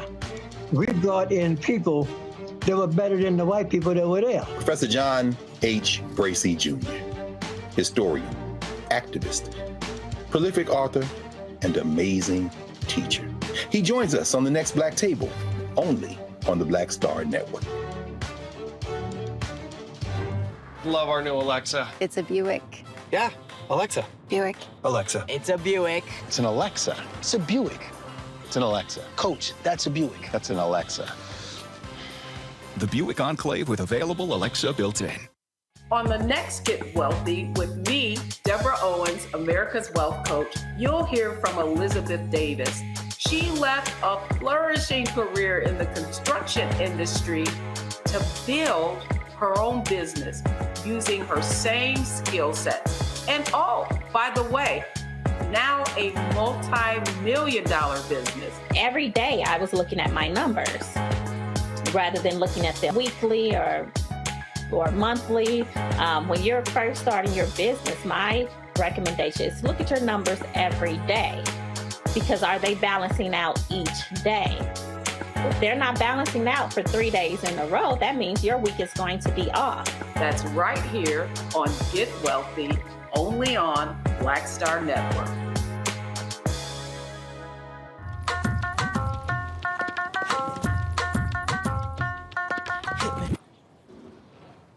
Get your freak on, get your freak on, get your freak on, get is Diala Riddle, and you're watching Roland Martin Unfiltered. Stay woke. This is Director X, the director of Superfly on the red carpet or the black carpet, and you're watching Roland Martin Unfiltered. Yo, what up, y'all? This is Jay Ellis, and you're watching Roland Martin Unfiltered. Hi, I'm Chaley Rose, and you're watching Roland Martin Unfiltered. I'm Lex Scott Davis, and you are watching Roland Martin Unfiltered. Hey, what's up, y'all? It's your boy Jacob Lattimore, and you're now watching Roland Martin right now. Eee.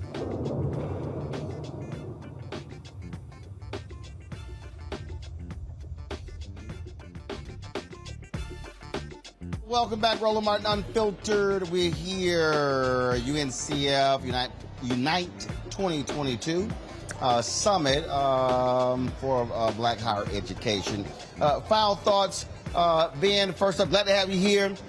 Thanks a bunch. Why all these Atlanta people? I've been dealing with text messages. Why are y'all complaining about the heat? How long you been in Atlanta? I've been in Atlanta long enough to know how hot it is in Atlanta. It's a different kind of heat in Atlanta. Bruh, I don't understand. I got an email. Yes, Kelly Fletcher. I'm gonna go ahead and call you out, Kelly. Kelly Fletcher gonna send me a text today. She said, I guess we aren't. She said, I guess we aren't playing golf while you're here. It's too freaking hot. She said the sun is so different these days. Yeah. She said, I need the old sun back. No, this new sun is different. Notwithstanding climate change, it was about 100 degrees out here today, so I figured you weren't going to do any golfing today. Say, bro, the only reason I was not playing golf this morning is I had to do interviews here. So let's just be real clear. That's the only reason I wasn't playing golf. I'm not worried about the heat. I play on Memorial Day. So Antoine, who shoots with us, he was playing, whining and complaining about the heat, how hot it is. I was like, dog, we walked 18 as well. I was like, dog, get you a big ass hat, drink some water. Man, he was sitting here. At one point, we had to slow down because he needed to stand in the shade to catch himself. And doc, I'm walking in the middle of the fairway like it's just a spring ass day. I'm sitting here chilling. Antoine, I'm lying? Antoine, am I lying? They make these certain towels that you wet and then you wring out and you pop them, then you put them over your neck. First of all, I totally forgot I don't use them. I've got like 3 or 4 of them. I literally don't use them because I'm not tripping on the heat. Man, we got to the 9th hole. I had to go by the car because his ass about to fall out. 2 degrees from hell outside, bro. Come on, y'all sitting here. Y'all, come on. Listen, I used to march in this kind of weather. You're talking about HBCU. Shout out to Bethune-Cookman University, Hell Wildcats. We march in this kind of heat, but that was 20, 30 years ago. How y'all get so soft in your 50s? How old are you? I'm not even 50. I'm 42. Just turned 42. 42. How you so soft in 42? Bro. I will be 54 in November. This shit ain't bothering me. You're getting the AC rolling. It's hot outside. No, I'm talking about out there. I'm talking about if I'm out there playing golf. Man, I ain't sweating this. Yeah, bless your heart, man. It's a different heat. Listen, I was in Florida just a couple of days ago. The heat in Georgia is. These house Negroes. I ain't got nothing to do with this, man. Is the show over? These house Negroes. What is wrong with y'all? Call me that if you got to. I need air conditioning. Somebody's just on a message board, Roland, you got to be careful. We ain't spring chickens anymore. That heat ain't no joke. Y'all, listen to me for all of you people who don't understand heat. This is not hard. First of all, don't do like Henry Peterson, who's back directing, wear damn near all black when it's over 100. That's right. Not wise, Henry. Right. Okay, not wise. That don't make any sense whatsoever. That's first. Don't wear all black, or don't wear all dark blue. That's one of the things you do. Also, that's why you wear light clothing. If you're gonna be out there for a long time, people understand this here. They wear shorts. Not a good idea to wear shorts when you actually say out there in the heat. Those hoochie shorts that they got out from. No, these. First of all, let me explain something to y'all. Any grown ass man wearing some hoochie man shorts need to be visited by #Team Whip That Ass. I saw you, Dwayne Wade, on the golf course in them hoochie man shorts. I got You got a pair of hoochie man shorts? I mean, if they're for meditating on the beach, but they come in handy, yes. No, I didn't say swim trunks. Well, they cut up. Are they swim trunks or hoochie man shorts? Well, there is a difference, but listen, let the man show them legs, man.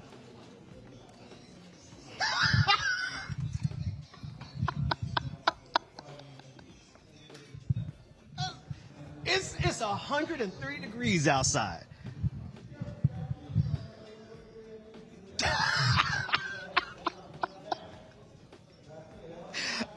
What's next? We gonna have some cut off Daisy Dukes? What I'm just saying. Listen, if it keeps me from sweating in this Look, mucky ass heat. I'm trying to explain to you. If you're gonna be outside for an extended period of time, it's better for you to wear some light pants, because that way the heat is not hitting you. When the heat hits your skin, it's hotter. Okay, so you wear some light pants. Okay. You do not wear dark clothing. That's right. When you're in the sun. And again, I ain't afraid of the heat, so I play golf with some black shorts and a black shirt and a black hat. I ain't tripping. Okay, that's what you do. Also, before you go out in the heat, you need to consume at least 32 ounces of water. That's fact. Listen to me again, to all y'all people sitting at home right now.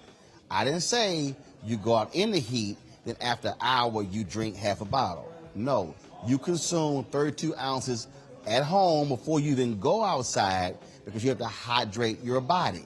And so typically when I play golf, when it's that hot, I will put anywhere from 12 to 14 bottles of water in my golf bag, and I will drink a bottle of water every hole or every hole and a half in order to constantly stay hydrated.